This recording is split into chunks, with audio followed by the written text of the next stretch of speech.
Bismillahirrahmanirrahim.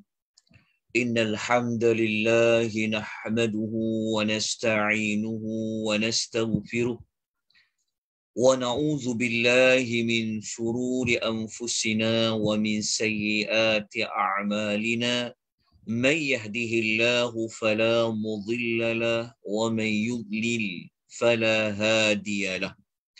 وأشهد أن لا إله إلا الله وحده لا شريك له وأشهد أن محمدا عبده ورسوله يا أيها الذين آمنوا اتقوا الله حق تقاته ولا تموتن إلا وأنتم مسلمون أما بعد فإن خير الحديث كتاب الله وخير الحدي حدي محمد صلى الله عليه وسلم وشر الأمور محدثاتها فإن كل محدثة بدعة وكل بدعة ضلالة وكل ضلالة في النار. السلام عليكم ورحمة الله وبركاته. Muslimin dan muslimat rahimani wa rahimakumullah. Alhamdulillah, pada malam yang berbahagia ini kita dapat bertemu buat siri yang ke-34, yang mana siri ke-34 pada malam ini kita akan menyambung sedikit lagi perincian, kupasan tentang apa yang telah kita lakukan pada minggu yang lalu. Ini bermakna siri ke-34 pada malam ini kita akan menggunakan nota yang telah diedarkan kepada tuan-tuan pada minggu yang lalu. Yang mana pada minggu yang lalu, alhamdulillah, kita telah sampai kepada peristiwa berlakunya pembunuhan di kalangan Bani Israel. Maka Allah Subhanahu wa taala telah mewahyukan kepada Nabi Musa alaihi salatu wassalam agar memerintahkan Bani Israel untuk menyembelih seekor lembu betina. Situasi ini ia berlaku setelah peristiwa Bani Israel yang telah meminta makanan kepada Nabi Allah Musa alaihi salatu wassalam setelah mereka merasa jemu memakan al-manna was-salwa, yang mana kita telah menyebutkan bahawasanya Allah Subhanahu wa taala telah menyebutkan tentang sikap-sikap Bani Israel yang tidak bersyukur kepada Allah, pelbagai kerana mereka. Jadi malam ni kita kupas sedikit sahaja apa yang telah kita bincangkan pada minggu yang lalu. Yang mana pada minggu yang lalu kita telah menyebutkan bahawasanya kisah Bani Israel ini, yang mereka ini Allah Ta'ala tunjulkan dari sudut mereka ini degil. Mereka ni lambat untuk mentaati perintah Allah, untuk mentaati perintah Nabi Musa, mencari seekor lembu betina. Kita telah sebut pada minggu yang lepas bahawasanya pada permulaan perintah dari Allah, Allah Ta'ala tidak Allah Subhanahu wa taala memberikan kemudahan kepada Bani Israel untuk dia mencari mana-mana lembu. Tak kisahlah lembu tu warna apa, umur berapa, apa lembu itu pernah digunakan, Allah Taala tidak membebankan Bani Israel, asalkan dia menyembelih seekor lembu betina. Tetapi Bani Israel, Allah Ta'ala cerita kepada kita bagaimana sikap mereka terhadap perintah Allah tersebut. Mereka menganggap perintah Allah tersebut yang disampaikan melalui Nabi Musa itu adalah hanya sebagai permainan, hanya sebagai sebagai ejekan semata-mata kepada mereka. Akhirnya Nabi Allah Musa alaihi wassalatu wassalam telah telah memohon perlindungan kepada Allah Subhanahu wa taala terhadap sikap kejahilan Bani Israel. Akhirnya Bani Israel mereka meminta kepada Nabi Allah Musa supaya bertanya kepada Allah umur lembu itu berapa. Kemudian Allah pun menurunkan jawapannya. Disebut lembu itu umurnya berapa. Kemudian Bani Israel bukan bergegas untuk cari lembu, dah tahu umur dia berapa. Maksudnya dia bukanlah tua, dia bukanlah muda. Sepatutnya Bani Israel, dia tak perlu tunggu lama terus cari lembu betina tersebut. Yang umurnya tidaklah terlalu tua, tidaklah terlalu muda. Tetapi Bani Israel masih lagi dengan sikap mereka yang buruk itu, mereka bertanya pula, warna lembu betina itu warnanya apa?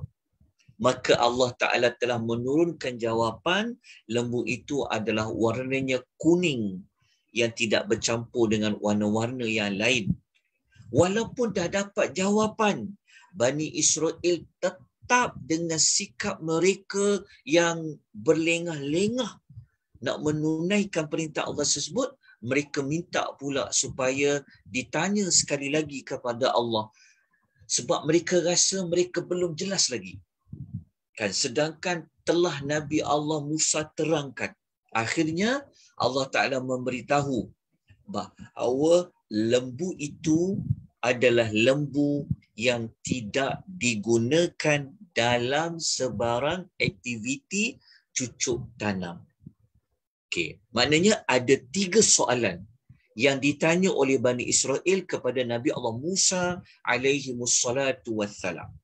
Okey, 3 soalan ini tuan-tuan dan puan boleh jumpa bermula ayat nombor 68 sehinggalah ayat nombor 71. Okey, maklumat ini telah kita sebut pada minggu yang lalu. Okey, jadi pada malam ni kita nak sambung.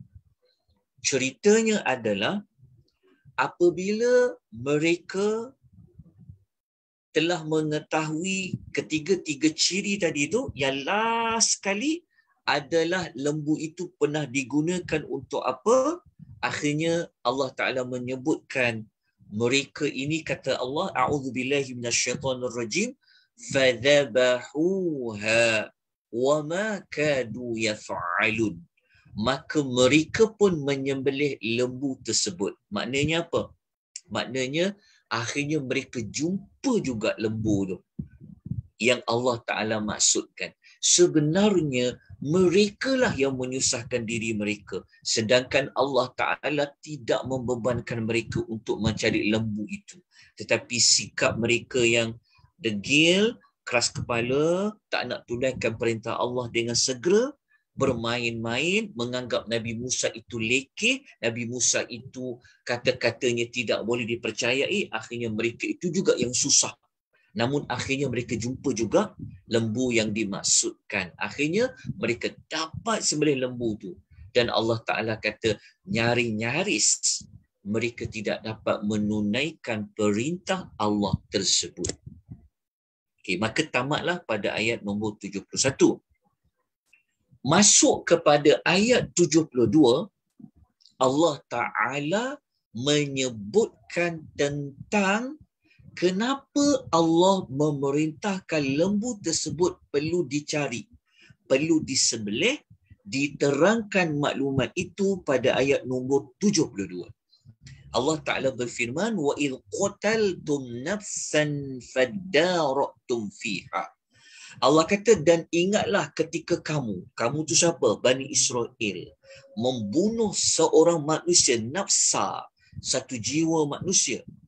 kemudian kamu saling tuduh-menuduh sesama kamu sendiri tentang isu itu.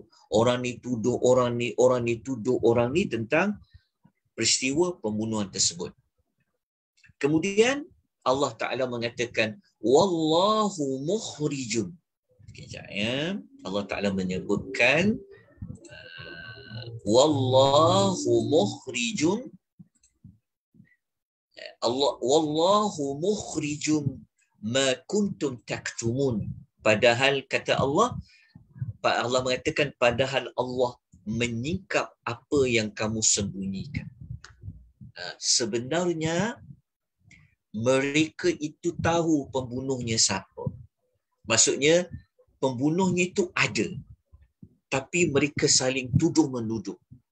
Akhirnya Allah Ta'ala nak buktikan bahawa Allah Ta'ala tahu sebenarnya pembunuh itu siapa, maka Allah Ta'ala singkapkan, Allah Ta'ala berikan jawapan dia, cari pembunuh dia. Dengan apa? Dengan dikaitkan dengan lembu betina tadi. Tapi apa berkaitan dengan lembu betina tersebut? Nak kena buat apa kalau dah sembelih lembu tu? Nak buat apa dengan lembu tu? Maka ayat 73 penutup kepada cerita ini, Allah mengatakan lembu yang telah disembelih tadi perlu dibuat apa? Faqulna dhuribuhu biba'dihha. Lalu Allah Ta'ala berfirman, idhuribuhu, pukullahnya, maksudnya pukullah si mati tu, yang nafsa tadi, seorang manusia, seorang Bani Israel yang telah mati tu, maka pukullah si mati itu biba'dihha, dengan sebahagian. Biba'dihha ni merujuk kepada mana-mana anggota lembu yang telah disembelih tadi. Kalau nak kalau sebelum lembu tadi telah disembelih, nak dipukul pada orang yang mati itu dengan ekornya pun boleh, dengan peha lembu tu pun boleh, kan? Mana-mana anggota daripada lembu tersebut.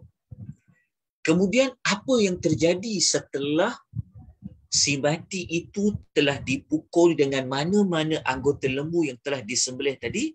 Allah mengatakan, kadzalika, demikianlah, yuhyillahul mauta, Allah telah menghidupkan orang yang telah mati, wa yurikum ayatihi, dan Allah memperlihatkan kepada kamu. Kepada kamu dalam konteks ayat ni memang Allah nak tujukan kepada orang-orang Yahudi dan kepada Bani Israel yang dulu-dulu. Maka Allah mengatakan Allah menghidupkan orang mati. Orang mati itu siapa? Bani Israel yang telah dibunuh tadi. Akhirnya dia hidup. Hidup hasilnya macam mana boleh hidup? Daripada dipukul oleh mana-mana sebahagian anggota lembu yang telah mereka sembelih itu. Kenapa Allah hidupkan dia? Salah satu jawapan dia pertama adalah untuk membongkarkan siapa sebenarnya pembunuhnya. Dan dalam ayat ini menyebut objektif utamanya, yang paling utama adalah nak menunjukkan bahawa Allah itu berkuasa menghidupkan orang yang telah mati. Dan akhirnya Allah kata la'allakum ta'qilun. Okey. Tamatlah cerita tentang situasi bagaimana peristiwa Allah memerintahkan mereka menyembelih seekor lembu betina. Okey, sebelum kita lanjutkan, tuan-tuan dan puan, kita telah sebut pada minggu lepas bahawasanya dari sudut susunan ayat, penceritaan kes pembunuhan lembu tersebut, Allah Ta'ala susun terlebih dahulu tentang Bani Israel yang bertanya 3 soalan itu. Barulah Allah sebut tentang kisah ataupun objektif utama kenapa lembu itu perlu disembelih. Barulah Allah Ta'ala menyebutkan tentang kes itu telah selesai. Kita telah sebut pada minggu lepas kenapa susunannya begini, kerana Allah Ta'ala nak bagi tahu kepada kita tentang, Allah Ta'ala nak tunjulkan, Allah Ta'ala nak paparkan yang paling utama, kita kena belajar karakter, sikap yang ada pada Bani Israel. InsyaAllah, selepas kita habis selesai semua cerita Nabi Musa, nanti kita akan masuk bahagian yang kedua. Kita akan ceritakan dengan lebih lanjut kenapa kisah lembu ini yang perlu dicari untuk disembelih, dia duduk dalam suratul Baqarah. Kenapa dia tak berada pada surah Al-Imran? Kenapa dia tak berada dalam suratul Ma'idah? Ini kita masuk kepada fasa kedua nanti, InsyaAllah. Lepas kita habis belajar kisah Nabi Musa sampai dia wafat, kita masuk kepada pusingan kedua, iaitu kita nak mendalami lagi tentang munasabah peletakan penceritaan kita Nabi Musa ini dalam setiap surah-surah yang telah pun kita bincangkan. Sebab itu kita kena lalui dulu, dapatkan dulu maklumat bagaimana kronologi kisah Nabi Musa. Okay. Yang paling penting, kita terus pergi kepada pengajaran dalam ayat ini. Tapi sebelum tu, ada satu lagi ayat hujung dia. Dalam nota saya tak bawa ayat 74. Saya minta tuan-tuan nanti tolong rujuk ayat nombor 74 ni. Ayat 74 ni, Allah Ta'ala nak jelaskan kepada kita kesimpulan daripada selesainya kes pembunuhan itu. Lepas tu mereka nampak depan mata mereka orang mati boleh hidup balik semula. Apa kesan kepada Bani Israel? Sebenarnya Bani Israel, mereka bukan bertambah menjadi beriman pada Allah. Walaupun mereka nampak depan mata tu, kan Allah tunjukkan bagaimana orang mati boleh Allah hidupkan. Tetapi Bani Israel ini, kata Allah pada ayat 74, "Thumma qasat qulubukum min ba'di dhalika fahiya kal hijarah aw ashaddu qaswah." Allah kata, sesudah itu, maknanya selepas peristiwa tersebut, hati kamu menjadi keras seperti batu, bahkan lebih keras lagi daripada batu. Kita belajar dekat sini sikap Bani Israel. Mereka sepatutnya bertambah merendah diri, kan? Sepatutnya mereka bertambah bertambah tunduk pada Allah. Mereka menjadi hamba yang lebih beriman kepada Allah. Setelah macam-macam mereka tengok depan mata mereka, tetapi mereka tidak mengendahkan. Kan, walaupun mereka dapat lihat mayat itu dihidupkan, tetapi hati mereka menjadi lebih, hati mereka keras seperti batu, kata Allah, bahkan lebih keras daripada batu. Itulah sifat Bani Israel. Tapi belum selesai lagi kisah Bani Israel ini, ada sikit lagi kisah dia yang lanjutnya berlaku apa lagi peristiwa. Itu yang kita perlu merujuk kepada nota siri 34. Baik, kita yang paling penting, kita nak selit sedikit ya, apakah teladan ibrah daripada kisah tersebut. Saya cerita pendek saja ibrahnya ya, kerana teladannya telah dikupas panjang lebar oleh Ustaz Afwan yang memang menceritakan kisah-kisah ini dalam slot beliau setiap hari Khamis malam Jumaat. Jadi nanti rujuk balik kupasan beliau tentang kisah ini. Cuma saya selitkan sedikitlah pengajaran yang boleh kita ambil daripada kisah tersebut. Okey, yang pertama, kita disunahkan, kita boleh mengikuti cara Nabi Allah Musa. Kita tuan-tuan, kalau bercakap dengan orang yang jahil ni, kadang-kadang kita jadi penat. Kan? Orang jahil. Bukan bermaksud kita merendahkan orang jahil, tak. Tapi orang yang jahil ni, kan, kadang-kadang senang kita bercakap dengan orang yang ada ilmu dengan orang yang tak belajar. Kan? Tak sampai cara mereka berfikir. Jadi kalau boleh membawa kepada mudarat terhadap agama dan sebagainya, maka kita minta Allah lindung kepada kita. Allah lindung kita daripada orang-orang yang jahil. Boleh kita baca doa ini. Seperti mana doa Nabi Allah Musa, dia kata apa? Qala a'udhu. Kita boleh mulakan dengan a'udhu billahi an akuna minal jahilin. Aku berlindung kepada Allah daripada menjadi salah seorang daripada golongan yang jahil. Surah Al-Baqarah ayat 67. Itu yang pertama. Maksudnya, kalau kita nak kupas tajuk ini dengan lebih lanjut, salah satu isti'adzah ataupun salah satu pelindungan yang kita dituntut untuk minta kepada Allah adalah melindungi diri kita daripada menjadi orang-orang yang jahil. Itu yang pertama. Yang kedua, kita dapat belajar daripada kisah tersebut adalah bersederhana dalam kehidupan. Dalam hidup ni tuan-tuan, dalam beragama khususnya. Kan, begitu juga dalam urusan dunia. Kita jangan jadi orang yang terlalu ekstrim. Kita jangan jadi orang yang ekstrim lah, orang melampau batas. Kita kena jadi orang yang sederhana saja dalam segala sudut. Kena sederhana. Sederhana. Dalam mencari rezeki, dalam kita buat amal soleh, kita ambil yang sederhana. Macam mana kita boleh dapat idea sederhana? Sebab waktu kita belajar pasal lembu, warna lembu tu, umur lembu tu, Allah Ta'ala suruh ambil lembu yang umurnya tengah-tengah kan, pertengahan kan. Allah Ta'ala kata apa? Lembu tu la faridun wala bikrun. Allah kata lembu tu tidak terlalu tua wala bikrun dan tidak juga terlalu muda. Tetapi awanum baina dhalik. Tetapi ambil umur yang di tengah.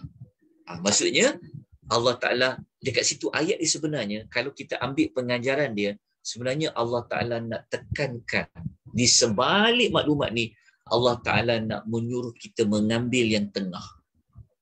Maksudnya sederhana. Dalam kehidupan ini sangat digalakkan. Seperti mana Allah Ta'ala menyebutkan lembu itu tidak terlalu tua, tidak juga terlalu muda, tetapi pertengahan.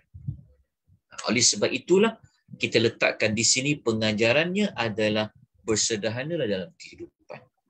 Kita ambil ayat lain yang nak mengukuhkan dalam bab sederhana ni.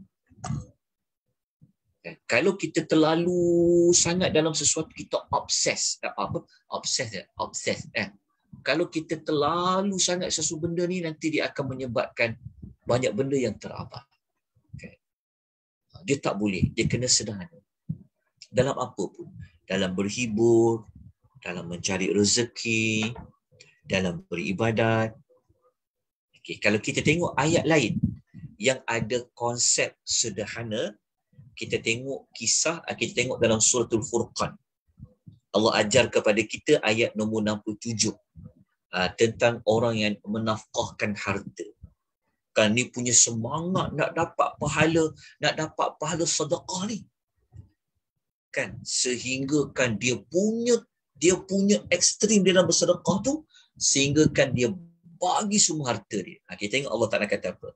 Walladzina idza anfaqu lam yusrifu wa lam yaqturu wa kana baina dzalika qawama. Allah kata mereka juga apabila menafkahkan hartanya, dia tidak melampaui batas dan tidak juga bakhil. Cara mereka nafkahkan harta itu adalah baina dzalika qawama, dalam benar-benar sederhana antara dua cara itu. Maksud dia macam ni. Ada orang dia punya semangat nak dapat pahala sedekah tu. Kan? Dia sedekah semua. Itu dipanggil sedekah secara melampaui batas. Dia sedekah semua. Dia jual semua tanah-tanah dia, dia jual semua rumah-rumah dia. Sampaikan dia sendiri dah tak ada apa-apa. Nak tinggal kat rumah pun dah tak ada. Betul tak? Sampai dia pula terpaksa meminta-minta. Itu Allah Ta'ala tidak suka. Sebab tu Allah kata, tidak melampaui batas. Ataupun harta dia banyak. Tapi dia bagi harta tu, ya Allah, kedekut, bakhil sangat. Kan? Sedangkan kalau dia sedekah tu tak gugat apa-apalah harta dia tu. Tapi dia bagi terlalu pelit sangat. Pelit tu maksudnya kedekut sangat. Bakhil pun tak boleh. So agama mengajar apa? Sedang-sedang antara dua cara tu. Tidaklah terlalu boros, tidaklah terlalu sedikit, tetapi pertengahan. Okay. Kita ambil contoh ayat lain yang Allah Ta'ala pesan kepada kita tentang jangan berlebih-lebihan. Allah kata, وَكُلُوا وَاشْرَبُوا وَلَا تُسْرِفُوا. Makanlah dan minumlah, jangan pula kau melampaui batas. Hatta dalam bab makan minum ke, sederhana. Jangan makan terlalu kenyang sampai nak bangun pun dah tak larat dah. Sebab apa? Sumbat. Macam tu juga. Jangan sampai makan sikit berbenar. Sampai masa sembahyang pun duk tinggal, aduh mak, lapar lagi lah. Tak boleh juga. Maka ambillah yang sederhana.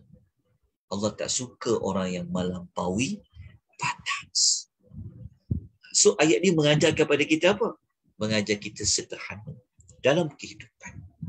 Baik, kita pergi kepada yang ketiga. Yang ketiga kita dapat belajar dalam hidup ini, kita kena belajar, kita kena buat, iaitu dari sudut mengorbankan apa yang kita suka. Ada masa di hidup ni kita kena korbankan apa yang kita suka. Macam mana kita boleh ambil pengajaran ni? Faham tak? Mengorbankan apa yang kita suka. Kita suka pada benda tu, kan? Kita nak milikinya lagi. Kita nak guna lagi. Tapi kita belajar memberi sesuatu yang aku suka kepada orang lain itu sangat ditutup. So kita kena belajar erti berkorban. Maklumat ni kita ambil dari mana sebenarnya? Kisah lembu tadi tu. Dekat sini. Okay. Kalau tuan-tuan masih ingat, kalau tengok pasal lembu ni kan, lembu yang Allah Ta'ala kata warna kuning. Ketika mana mereka kata kepada Nabi Musa kan, dia kata qalu du'u lana rabbaka yubayyin lana ma launuha. Mereka kata, Musa, engkau doalah kepada Tuhan kau tanya dekat Tuhan kau tu. Supaya dia jelaskan lagi dekat kami warna lembu tu apa.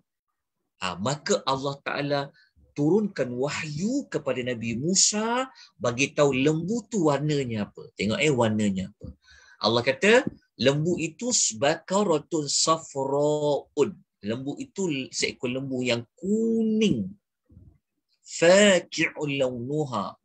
Kuning sangat, warna yang kekuning-kuningan. Dia macam dia umpama seperti warna gold lah. Kan kuning. Lepas tu Allah Ta'ala kata, warna kuning yang lembu tu kau kena cari tu, kata Allah, tasurrun nadhirin. Lembu itu kau pasti akan menyenangkan untuk memandangnya. Maksudnya, lembu warna kuning yang kau cari itu dalam susah nak dapat. Warna-warna kuning. Tapi warna dia cantik sangat, menyebabkan kau tertarik dengan lembu tu. Tertarik memandang lembu tu, kan dalam susah cari. Tiba-tiba kita suka sangat benda tu. Tetapi lembu itu mereka perlu buat apa? Walaupun lembu itu susah nak cari, lepas tu pula warna dia sangat cantik memandangnya, tapi akhirnya lembu tu kena buat apa? Lembu tu kena disembelih kan? Betul tak? Sanggup tak kita cari lembu tu punya susah nak cari, tiba-tiba kita kena korbankan, kan, demi menunaikan perintah Allah. Begitulah yang boleh kita belajar dalam hidup ni, kan? Kita boleh belajar pengajarannya dalam hidup ini.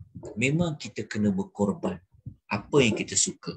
Contohnya seperti mana dalam kita menginfakkan harta. Allah Ta'ala kata apa? Lan tanalul birra hatta tunfiqu mimma tuhibbun. Allah Ta'ala kata apa?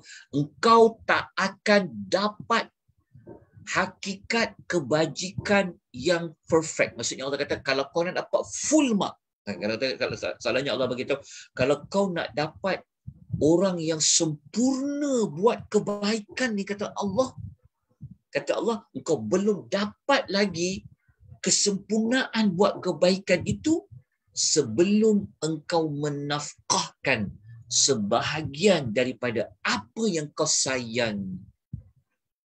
Kan? Contohnya, kita contoh ni, ada orang memerlukan baju, contoh. Kan? Maka kita nak bagi baju mana? Kita nak bagi baju yang memang kita dah tak sayang ke, atau kita nak bagi baju yang kita masih sayang, kita nak pakai lagi? Maka di situlah akan berlakunya apa? Aku nak bagi baju ni, aku nak pakai lagi, cantik ni. Tapi ada orang beri yang dia tak nak pakai dah. Kalau dia dah tak boleh pakai, tak apa, berbeza. Kalau dia bagi yang memang dia tak nak pakailah baju ni, sedangkan dia boleh pakai lagi, itu berbeza. Sebab tu dalam agama, memberi apa yang kita suka tu, dia punya tahap pahala dia, pahala yang sangat sempurna. Sebab apa? Sebab kita sanggup berkorban apa yang kita suka. Jelas tak tuan-tuan? Jelas tuan-tuan dan puan-puan? Moga-moga Allah memberi kepada kita pahala yang besar. Seperti mana kisah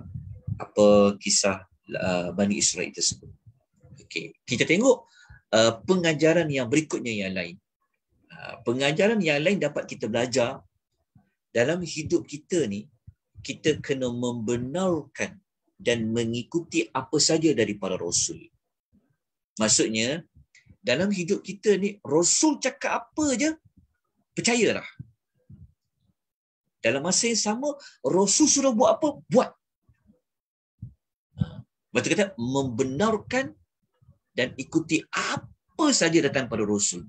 Jadi kita ambil satu ayat lain yang Allah Ta'ala menyebutkan orang beriman ni, orang bertakwa ni, sifat dia dengan rasul tu apa? Tengok dalam surah Az-Zumar ayat 33. Allah mengatakan, "Wallazi jaa'a bis-sidq wa saddaqa bihi." Allah kata, orang yang bawa kebenaran, iaitu rasul lah, dan orang yang membenarkannya. Membenarkannya tu adalah umat Rasul itulah. Maka kata Allah, mereka itulah orang yang bertakwa. Allah kata, orang yang bawa kebenaran, yang sampaikan kebenaran, lepas tu orang yang membenarkan orang yang bawa kebenaran tu, maka mereka itulah orang bertakwa. Bukan macam Bani Israel. Dia boleh cakap pada Musa, "Hei Musa, engkau minta kami sembelih lembu betina tu apa? Ingat kau nak main-main ke?" Mereka tidak membenarkan, mereka tidak mempercayai perintah Nabi Musa tu. Ini bukan sifat orang yang bertakwa. Orang bertakwa, apa Rasul tu bawa, dia kena benar, dia kena sokong, dia kena terima. Dalam masa yang sama, kena buat apa? Kena ikut. Kena ikut. Kalau Rasul tu suruh sembelih lembu betina, buat. Logik ke, tak logik ke, relevan ke, tak relevan ke, ini adalah arahan Rasul. Jadi dalil yang kita boleh gunakan, kita orang beriman kena ikut apa sahaja, seperti mana kita ambil dalam ayat 285 dalam surah Al-Baqarah, cerita sahabat-sahabat di zaman Nabi. Mereka mengatakan apa? Mereka mengatakan, وَقَالُوا سَمِعْنَا وَأَطَعْنَا. Kami dengar dan kami taat. Sepatutnya Bani Israel macam tu. Sebab Nabi Musa tu Rasul. Dan mereka tahu Musa tu memang dia betul-betul Rasul. Sebab dia orang dah nampak macam-macam mukjizat Nabi Musa. Tapi hati ni kalau dah mati, kalau dah keras macam batu, tunjuklah apa pun kekuasaan Allah. Memang tidaklah. Waktu Allah kata tadi kan, ayat 34 kan Allah kata hati kamu ni macam batu, bahkan lebih keras daripada batu. Tapi kita orang beriman, pengajaran dapat kita belajar. Kita apa saja kita dengar daripada Rasul, kita kena dengar dan taat. Itu pengajaran dia. Maka habislah untuk pengajaran bagi kisah penyembelihan lembu betina. Okey, kita teruskan dengan situasi, kejadian dan peristiwa yang berikutnya. Okey, ini nota siri 34 yang telah diedarkan pada malam ni. Okey, dapat ya tuan-tuan dan puan, dapat tak nota ni? Ada siapa tak yang belum dapat? Tolong maklumkan. Dekat ruangan chat tu saya dah letakkan juga di ruangan komen FB ya. Okey. Tuan-tuan dan puan, jelas suara saya? Boleh ikuti dengan baik? Jelas, Ustaz. Jelas, Ustaz. Suara semua jelas. Alhamdulillah. Syukur pada Allah. Okey, terima kasih ya banyak-banyak pada tuan-tuan dan puan ya kerana sentiasa menemani saya ya bersiaran secara langsung pada setiap Jumaat. Okey. Okey, apa lagi yang berlaku? Okey, jom kita tengok kronologi yang berikutnya. Tadi kita tutup dengan cerita apa? Cerita ni kan? Tadi kita tutup dengan cerita ni. Ni dah selesai dah. Okey, ni dah selesai. Ini siri keberapa? Ini nota siri 32. Okay. Selepas peristiwa pembunuhan tu dan setelah peristiwa mereka berjaya mencari lembu betina tersebut, apa yang berlaku berikutnya? Allah Subhanahu wa taala telah memerintahkan Bani Israel untuk memasuki bumi yang suci, iaitu Palestin. Ini. Berikutnya, mereka diperintahkan supaya masuk ke dalam bumi Palestin. Okay. Tetapi mereka nak masuk tak? Mereka tidak mahu memasuki bumi Palestin. Kenapa? Sebenarnya mereka ini Bani Israel yang penakut. Kata orang Melayu apa? Bacul ya. Sangat penakut. Sangat penakut. Akhirnya mereka tidak dapat masuk bumi Palestin tu. Mereka diharamkan masuk ke bumi Palestin selama 40 tahun. Maksudnya mereka berada di kawasan padang pasir Sinai itu selama 40 tahun. Allah Ta'ala azab mereka kerana mereka tak nak masuk ke dalam bumi Palestin. Okey, kat situ penutup cerita dia. Apa yang berlaku kepada mereka selama 40 tahun, insya-Allah yang tu kita kena cerita nanti pada minggu depan. Tapi kita ambil dulu cerita dia. Cerita yang kita nak sembang pada malam ni apa dia? Cerita ni. Perintah memasuki bumi Palestin. Tuan-tuan dan puan-puan ya. Okey. Yang nombor 5 ni maksudnya surah yang kelima iaitu suratul Maidah. Surah Al-Maidah. Okey, cerita masuk bumi Palestin ni bermula ayat 20 sampai ayat nombor 26. Okey, mari kita lihat ayat nombor 20 hingga ayat 26. Okey.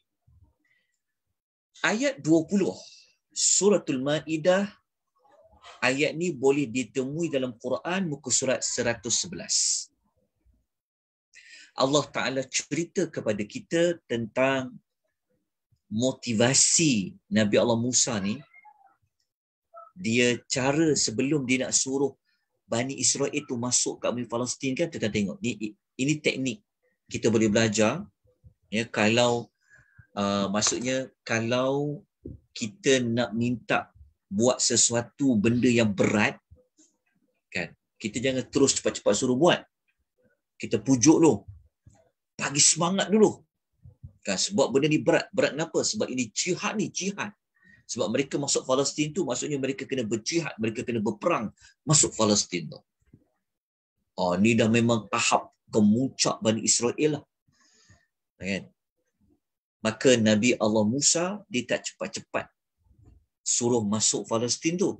Tapi ayat 20 ni, Nabi Allah Musa berikan kata-kata semangat kepada mereka dengan Nabi Allah Musa mengingatkan Bani Israel tentang 3 nikmat yang Allah pernah beri kepada mereka. Ayat 20. Allah Ta'ala berfirman, A'udzubillahi minasyaitonirrajim. Wa idh qala Musa liqaumi, ketika Musa berkata kepada kaumnya.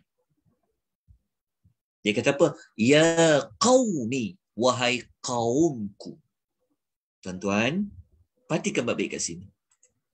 Kalau kita tak memperhalusi ayat ni, kita tak perasan penyebutan kaum tu diulang sebanyak 2 kali. Pertama nampak tak? Perkataan qaumihi, kaum. Lepas tu ya qaum. Nabi Musa panggil. 2 kali perkataan kaum diulang. Ni kalau kita tak terang, kalau kita tidak berhenti sekejap pada ayat ni, kita akan terlepas pada perkataan ya qaum ni. Sebab apa? Sebab ayat-ayat lain dia tidak ada ya qaum.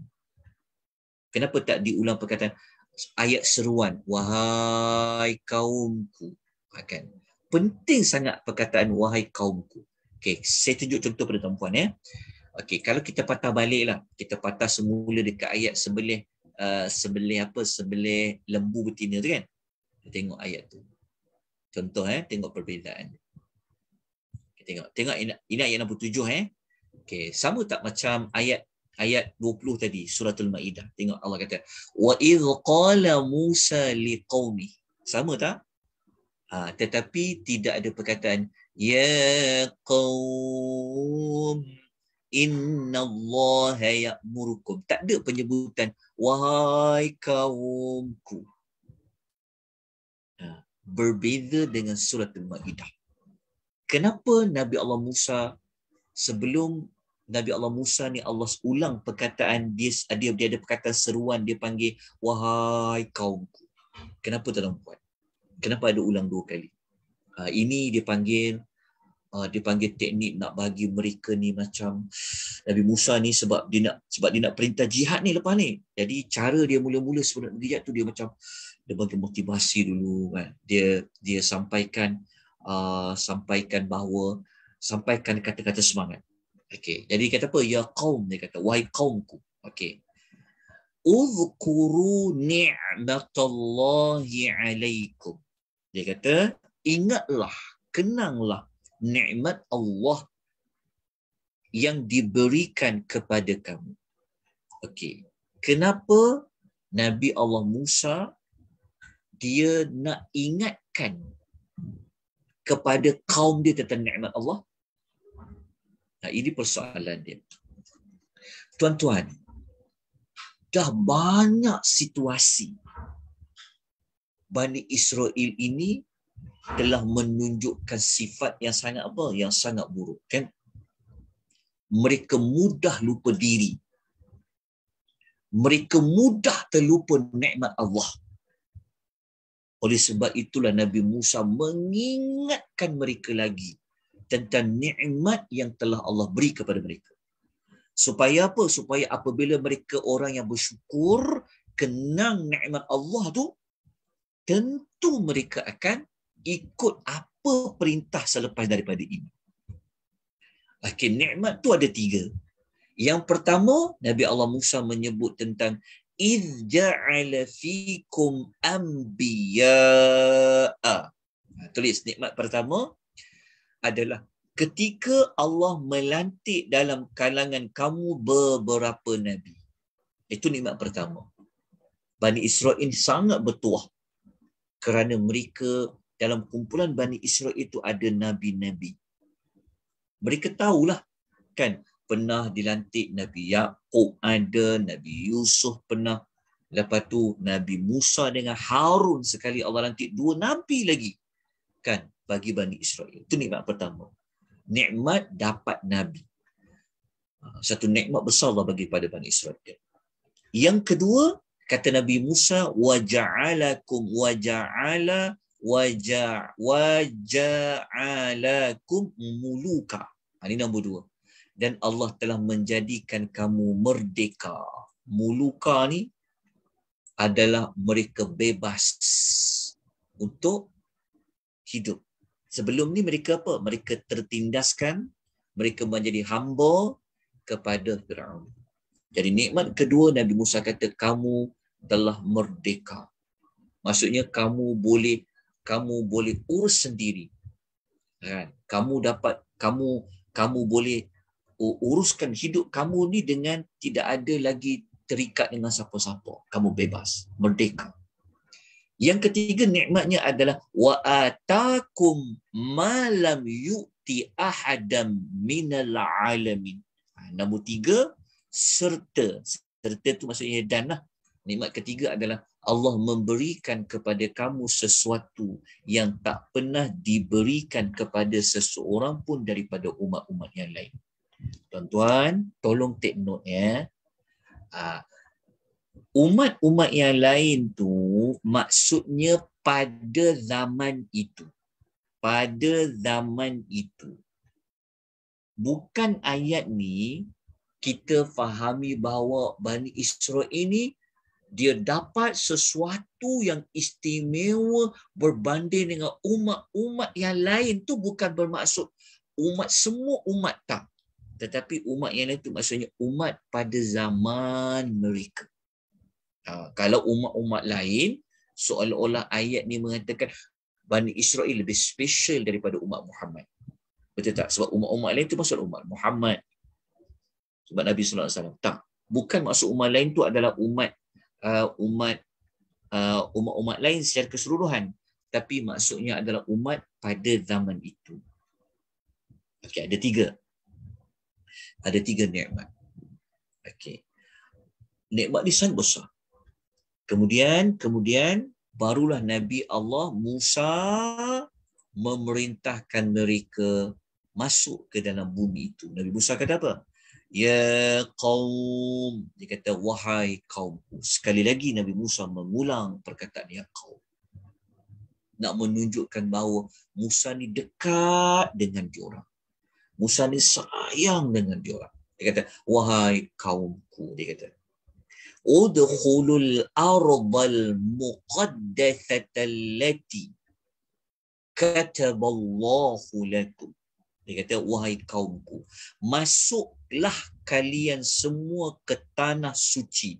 Al-arda tu tanah, al-muqaddasah iaitu tanah, iaitu al-muqaddasah yang suci. Yang suci, tanah suci tu maksudnya Palestin. Yang tanah itu kata Allah kataballahu lakum, yang telah ditentukan oleh Allah untuk kamu. Okey, tolong take note betul-betul.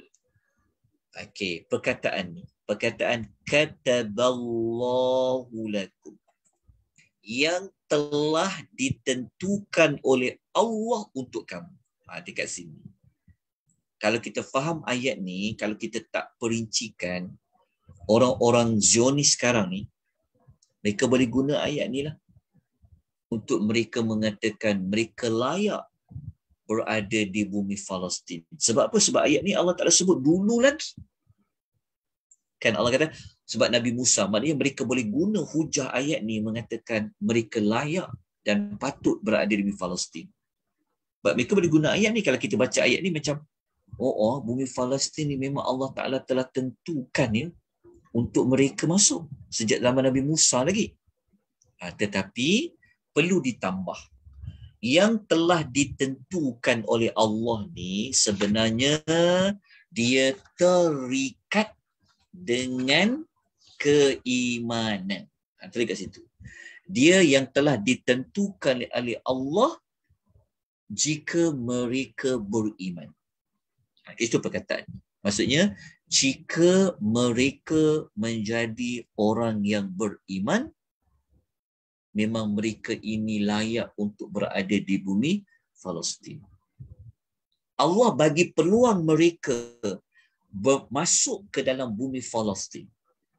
Memang Allah Ta'ala tentukan mereka memang boleh masuk dalam bumi Palestin tu, tetapi syaratnya adalah ditentukan oleh Allah tu, maksudnya ditentukan berdasarkan kepada keimanan mereka. Baru Allah Ta'ala akan jadikan bumi Palestin tu untuk mereka. Okay. Kemudian Allah sambung lagi. Allah menyebut tentang Nabi Musa pesan apa? Nabi Musa kata, "Wala tartaddu ala adbarikum fatanqalibu khasirin." Nabi Musa kata, masuk ke dalam tanah suci itu. Janganlah kamu berundur ke belakang. Maka kamu kelak akan menjadi orang yang rugi. Maknanya jangan kamu lari. Jangan kamu lari dalam peperangan nak masuk ke dalam bumi Palestin tu. Jangan kamu berundur belakang. Kalau dah masuk tu, masuk terus, kata Nabi Allah Musa. Maksudnya, jangan takut. Maksudnya, jangan lari ketika mana kamu berjihad nak memasuki bumi Palestin tu. Kalau kamu lari, kata Nabi Musa, kamu akan menjadi orang yang rugi.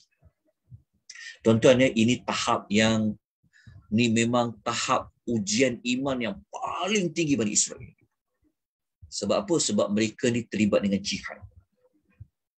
Kalau dengan Firaun, mereka hanya menjadi hamba. Mereka diseksa, dizalimi. Kan? Tetapi ini adalah tahap paling klimaks sekali ujian iman kepada Bani Israel. Jadi adakah mereka akan ikut pesanan Nabi Allah Musa? Kita baca ayat nombor 22. Mereka jawab apa kepada Musa? Qalu, mereka menjawab, Ya Musa, wahai Musa, inna fiha qauman jabbarina. Mereka kata, sesungguhnya di tempat itu, maksudnya bumi yang suci tu, Palestin tu, ada kaum yang gagah perkasa. Bani Israel ni, dia tak nak masuk. Mereka takut. Kenapa? Kerana mereka menganggap di dalam tempat bumi tu, dekat bumi Palestin tu, ada makhluk, ada manusia yang gagah perkasa. Okey. Al-Quran dan hadis tidak menerangkan mereka ni macam mana gagah perkasa. Adakah mereka ni badannya besar-besar, garang, ataupun apa? Allahu Ta'ala alam. Tapi memang Allah sebut di bumi Palestin dalam masa tu pada zaman itu, memang Palestin tu dijajah, dihuni oleh kaum-kaum yang jabbar, yang gagah perkasa, yang pengis, yang jahatlah, jabbari. Lepas tu mereka kata apa kepada Nabi Musa? Dia kata, wa inna lan nadkhulaha hatta yakhruju minha fa in yakhruju minha fa inna dakhil. Mereka kata, dan sesungguhnya. Kita tengok ya perkataan inna kat sini. Inna ni kita belajar dia adalah huruf penegasan. Okey, dia adalah pengukuhan. Mereka cakap dah, sesungguhnya. Lan dekat sini maknanya sampai bila-bila lah. Mereka kata, dan sesungguhnya sampai bila-bila kami tidak akan memasuki tempat itu, sehinggalah mereka itu keluar dari tempat itu.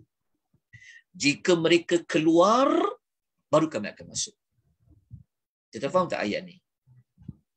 Maksudnya mereka ni sebenarnya nak masuk ke tak nak masuk bumi Palestin? Mereka nak berperang ke tak nak berperang? Kalau kita baca ayat ni macam kalau kita baca ayat ni kan, sebenarnya mereka memang takut sangat. Sebab tu dia ulang perkataan keluar 2 kali kan. Pertama, yakhruju. Lepas tu sekali lagi yakhruju.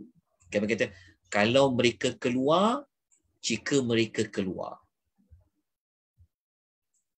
Kalau dah keluar, kalau tak ada orang, tak adalah jihad. Betul kan? Nak lawan dengan siapa?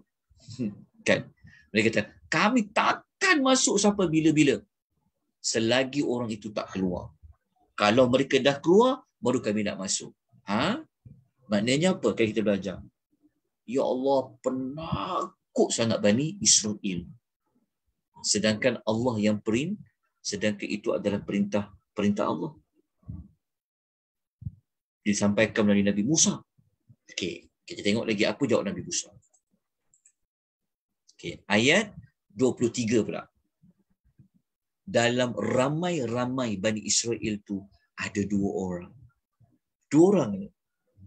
Okey, yang mereka menyahut seruan Nabi Musa. Allah kata, qala rajulani minal ladina yakhafuna an'ama Allahu alaihima. Telah berkata dua orang lelaki antara orang yang takut. Maksudnya Allah Ta'ala bagi tahu, dalam ramai-ramai Bani Israel itu ada dua orang Bani Israel. Okey, yang mereka ni memang takut pada Allah. Dia takut untuk tidak menunaikan perintah Allah masuk dalam bumi Palestin itu. Mereka berdua ni, kata Allah, telah diberi nikmat oleh Allah. Nikmat apa? Mereka dapat nikmat rasa takut untuk melanggar perintah Allah. Mereka dapat nikmat iman. Mereka dapat nikmat keberanian. Dua orang je. Daripada ramai-ramai itu, dua orang ini yang taat pada Allah. Taat pada perintah Nabi Musa. Lepas tu, mereka dua ni kata apa? Udkhulu alaihimul baba. Mereka kata, seranglah, masuklah. Maksudnya, seranglah mereka melalui pintu itu. فَإِذَا دَخَلْتُمُوهُ فَإِنَّكُمْ غَالِبُونَ. Maka dia kata, apabila kau dapat masuk melalui pintu itu, engkau pasti akan menang, kata dua lelaki ni kepada ramai Bani Israel. Lepas tu, lelaki ni cakap, kalau kita dapat masuk je, dia kata, pasti kita akan menang, kata dua orang lelaki ni. Lepas tu mereka mengatakan, وَعَلَى اللَّهِ فَتَوَكَّلُوا إِن kuntum mu'minin. Mereka kata, hendaklah kamu semua bertawakal kepada Allah jika kamu benar-benar orang yang beriman. Dua orang lelaki ni sangat berani. Cuma Al-Quran dan hadis tidak menyebutkan siapa dua lelaki itu. Jadi tuan tak perlulah susah payah nak mencari dua lelaki itu siapa nama dia. Tak perlu. Tapi ada dua lelaki. Tuan-tuan, agak-agak Bani Israel ini semangat dia macam mana? Adakah mereka menyahut seruan dua lelaki ini? Ayat nombor 24 Allah kata apa? Allah kata, mereka mengata, Ya Musa. Kata, qalu ya Musa. Mereka berkata, wahai Musa. Inna lan nadkhulaha abada. Dekat sini, kita tengok. Bani Israel tu, mereka jawab sekali lagi. Tapi kali ni memang terang-terang, jelas, nyata, memang mereka tak nak masuk. Mereka takut. Macam mana kita tahu? Tengok, bulatkan perkataan. Dekat inna, perkataan lan, lepas tu ada perkataan abada. Abada tu apa? Abadi.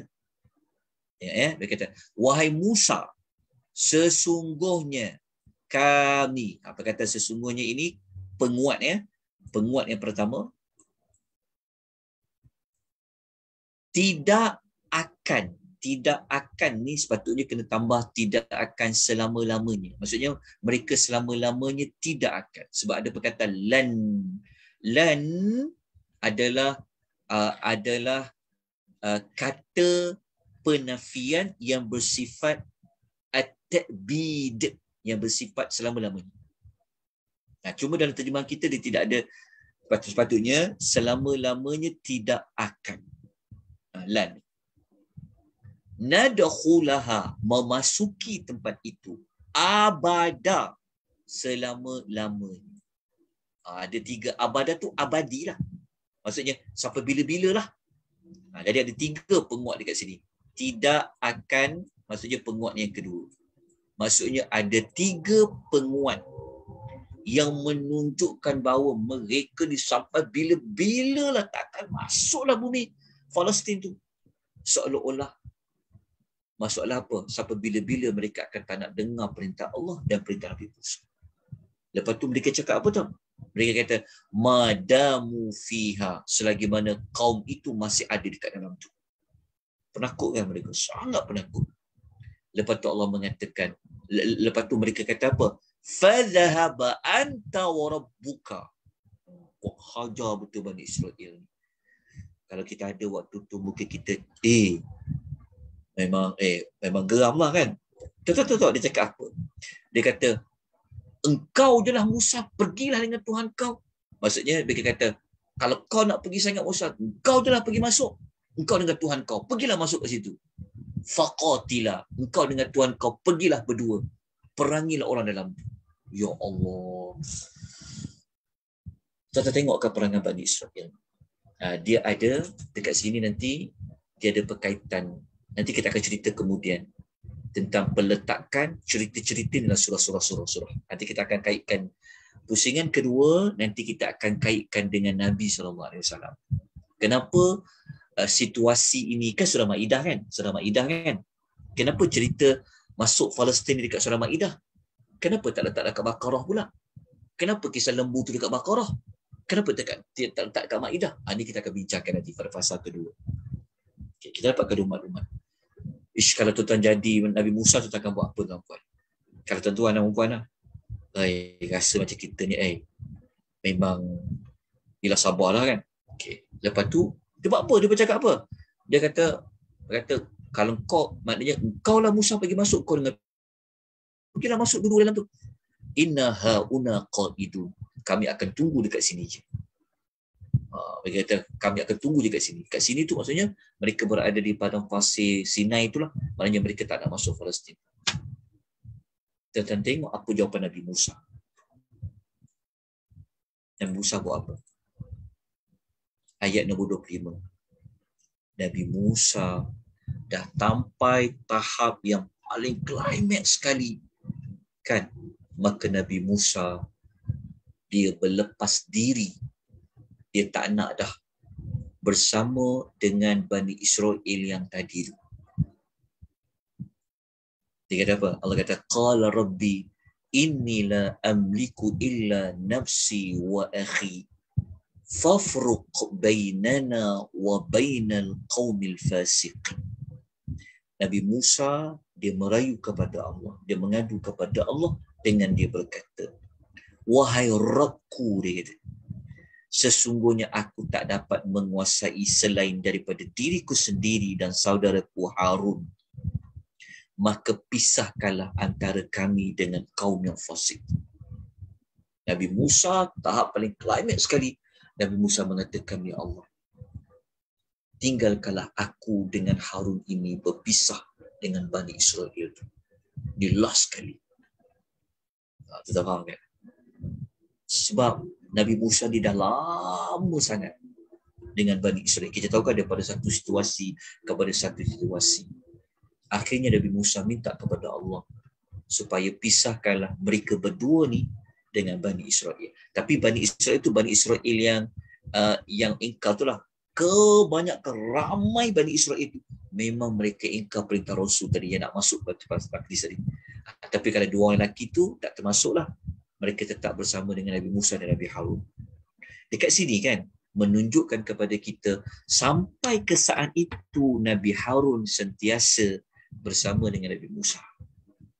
Sampai kepada saat ini adanya Nabi Harun. Cuma Allah Ta'ala tidak tunjukkan watak Nabi Harun itu secara jelas. Apa dia buat? Okay. Tapi sudah pasti dia tolong Nabi Musa tu. Okey, tuan-tuan dan puan-puan. Adakah permintaan Nabi Musa ini dikabulkan oleh Allah? Kenapa mereka dipanggil fasiqin? Fasik ni adalah orang-orang yang keluar daripada ketaatan. Dalam Quran, kalau jumpa perkataan fasiq, memang kebanyakannya menunjuk kepada orang kafir. Jadi Nabi Musa ni last kali, kalau kita masih ingat ya, kalau kita baca mula-mula dulu, kumpulan fasik ni dipakai kepada Firaun dengan pembesar-pembesar dia. Tapi pada kali ini, gelaran kaum yang fasik itu terpakai juga dekat Bani Israel tadi. Lepas tu Allah tutup ayat 26. Ni penghujung dia. Allah kata, qala fa innaha muharramatun alaihim 40 sana. Allah Ta'ala pun turunkan wahyu. Allah berfirman, sesungguhnya negeri itu diharamkan kepada mereka memasukinya selama 40 tahun. Maksudnya, ingat tak tadi dia kata apa? Kami nak duduk kat sini je. Kalau kau nak pergi Musa, kau pergilah. Kau dengan Tuhan kau, pergilah berdua. Lawan dengan orang yang jabarin tu. Maka Allah Ta'ala tunaikan permintaan mereka. Mereka duduk dekat situ. Tak boleh mereka masuki Palestin selama 40 tahun. Apa jadi kepada mereka 40 tahun ni? Itu kita akan sambung nanti pada minggu depan. Kan? 40 tahun tu yang ramai-ramai yang tak nak masuk Palestin tadi tu. Lalu mereka jadi apa tahu? Yatihu. Tu yang kita padang tih tu. Yatihuna fil ardi. Mereka merayau-rayau kebingungan di padang pasir.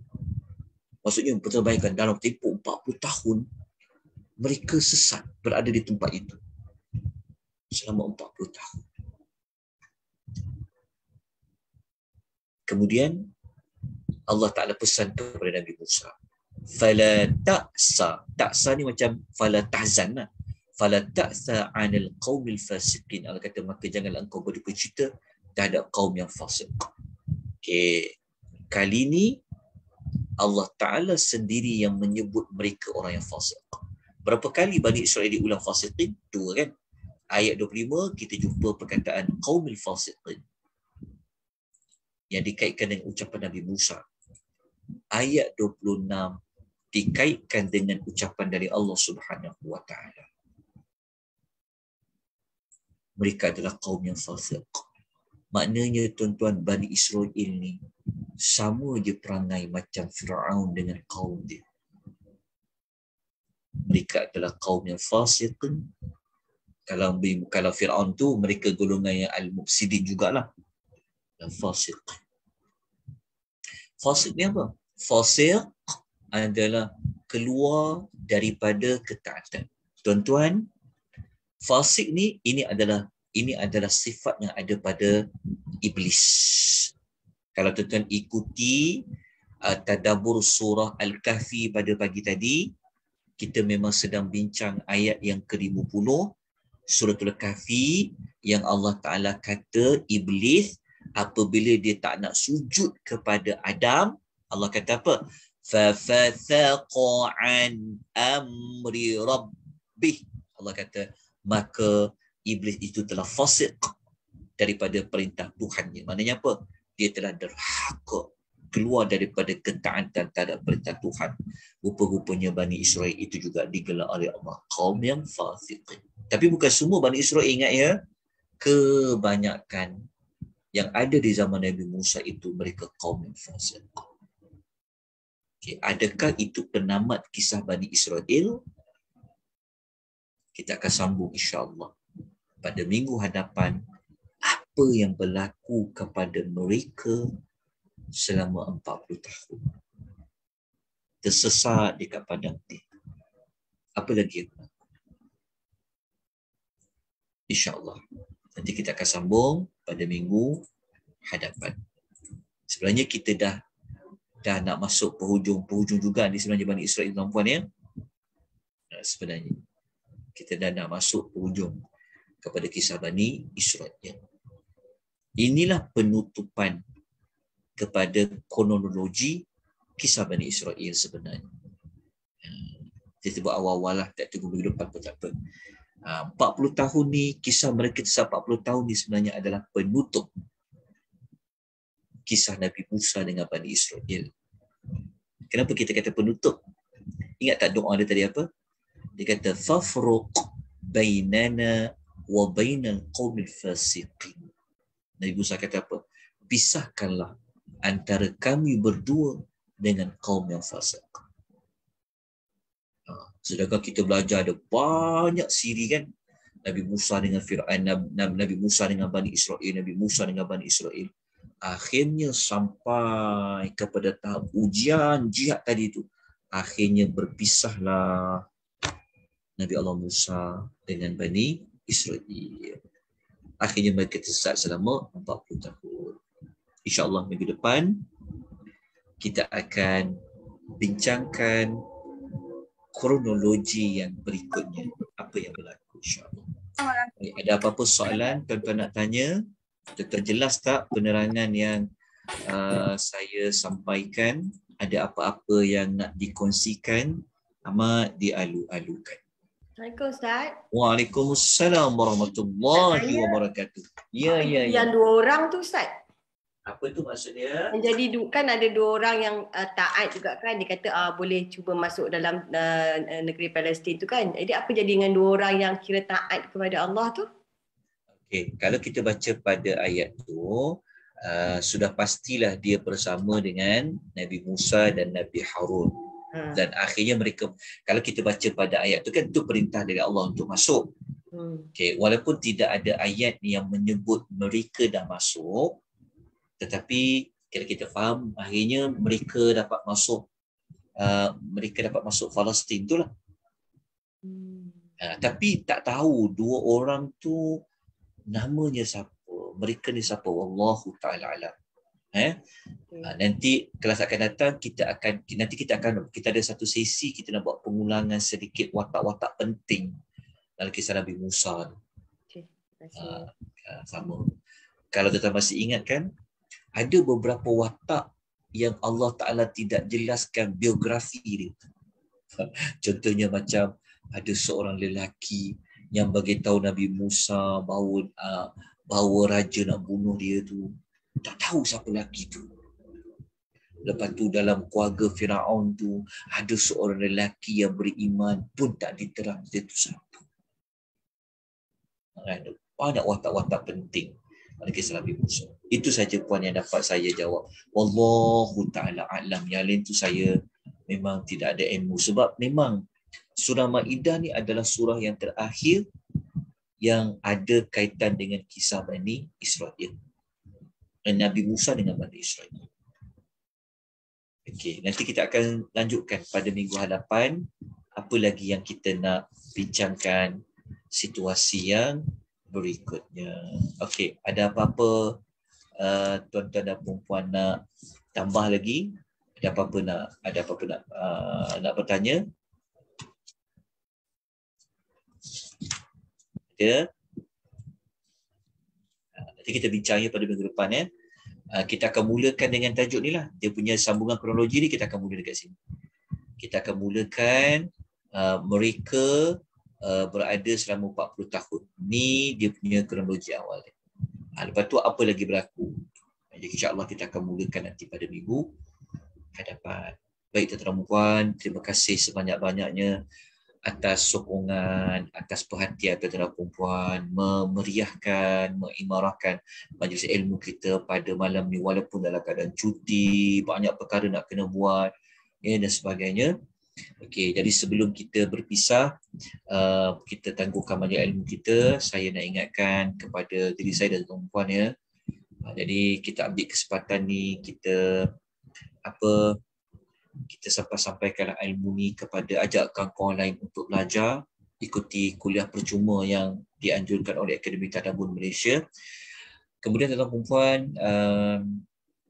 jika tuan-tuan ada kelapangan, besok pagi kita ada slot siri terakhir ya. Siri terakhir untuk tadabbur ayatul kursi. Siri yang terakhir untuk tadabbur ayat Al-Kursi bermula jam 10.30 pagi.